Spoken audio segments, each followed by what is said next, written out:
Hey guys, Josh from SoccerReviewsForYou.com, bringing you a video today to discuss sizing differences going from one brand to another. This is something that is absolutely crucial when it comes to getting a pair of soccer shoes that fit you properly. If you have the wrong size, it's really difficult to get the proper performance and the proper feel out of a pair of shoes. So for those of you guys that are ordering online a lot, which I'm assuming is most of you, this video should be very helpful. So mainly we're going to talk about the differences in sizing going from brand to brand, and this is going to cover US sizing, UK sizing, European sizing, as well as Japanese sizing, and we're going to discuss which of these four types of sizing is the most accurate going from brand to brand. So with that being said, let's get right into the video. In order to keep things as simple as possible, we're going to be using a size 9 US as the base size for all of the examples I'm going to give you in today's video.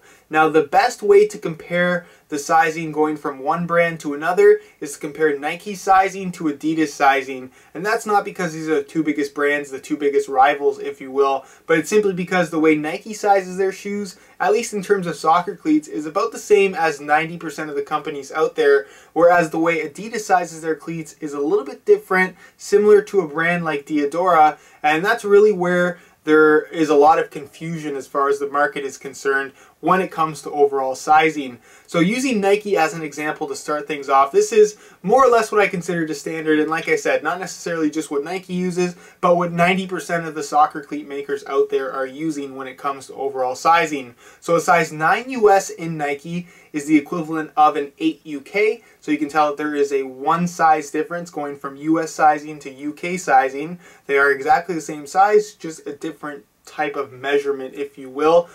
In European sizing, a size 9 US is the equivalent of a 42.5, and in Japanese sizing, a size 9 US is the equivalent of 27 centimeters. So that is another kind of interesting sizing method that I don't see a lot of people using, the Japanese sizing, and it's actually pretty accurate, and we're going to get into that later in the video. Now that's the Nike spectrum of sizes. Let's get into Adidas. A size 9 US in Adidas is the equivalent of an 8.5 UK. So right off the bat you can tell that there's a difference there, and that's why UK sizing to me is really not one to trust, because you're comparing the two biggest brands, which is a lot of people are doing, and the sizing can get confusing because of that. So do I think UK sizing is the best thing to use if you are trying to get the proper size every single time? Honestly, I don't, because like I said, it kind of varies from brand to brand in terms of differences. A size 9 US is a size 9 US for the most part with every single brand, but the UK sizing, like I said, is not the same. If you buy an 8 UK in Adidas and an 8 UK in a Nike, they're not the same size, and it's just that simple. Now, a size 9 US in Adidas is a 42 2/3 in European sizing. Again, there's a difference between Nike and Adidas with their European sizing to it. So do I think that is the best way to size your shoes? Again, I don't think European sizing is the best way to do it. Now, in terms of Japanese sizing, you guys can see it's listed a little bit differently on the Adidas box, but it is in fact 27 centimeters. Again, so you're going to see that out of all the four sizes that they give on the box, the US sizing and the Japanese sizing are the same from Nike and Adidas, and this goes the same for most of the brands out there. Just to give you guys a third example, I grabbed a Puma box, and you can see that in Puma, a size 9 US is an 8 UK, again similar to Nike. The European size is a 42, so again, you're going to find a difference between Nike, Adidas, and Puma with their European sizing. They're all 9 US, but the European sizes are all different, but the Japanese size remains the same, 27 centimeters. So again, if you want to be as accurate as possible going from brand to brand as far as matching up sizes go, US sizing and Japanese sizing are going to be the most accurate when you're going from one brand to another.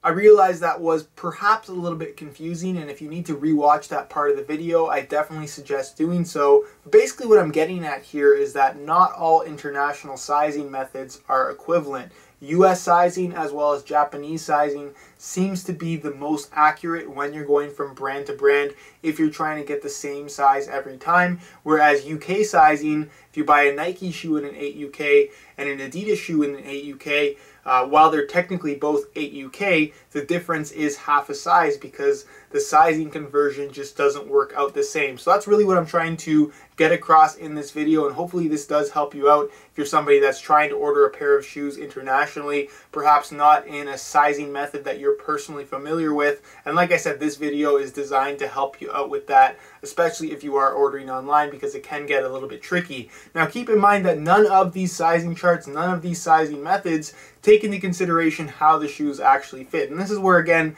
I can help you out with the reviews that I do, the unboxing videos where I put the shoes on, I let you know if they run true to size, half a size small, half a size big, and that's really, again, where you need to take that information and implement that information into getting the proper size for yourself. If a shoe is a 9 US and they run half a size small, then you should probably get a half a size up. So instead of a 9 US, you'd go for a 9.5, and it's just that simple. But again, just keep in mind that US sizing as well as Japanese sizing seems to be the most accurate, and that's really what this video is all about. So if you have any questions, leave those down below in the comments. If you're a little bit confused, leave your questions as well, because I'm sure some of you will still not exactly understand, because it is, like I said, pretty confusing as far as grasping why there are actually differences, and I can't answer that question for you. I don't know myself. It seems a little bit weird that the sizing varies so much, especially when you're talking about the European sizing. You can see that Nike, Adidas, and Puma were all different. I don't know why it is. It's just how it is.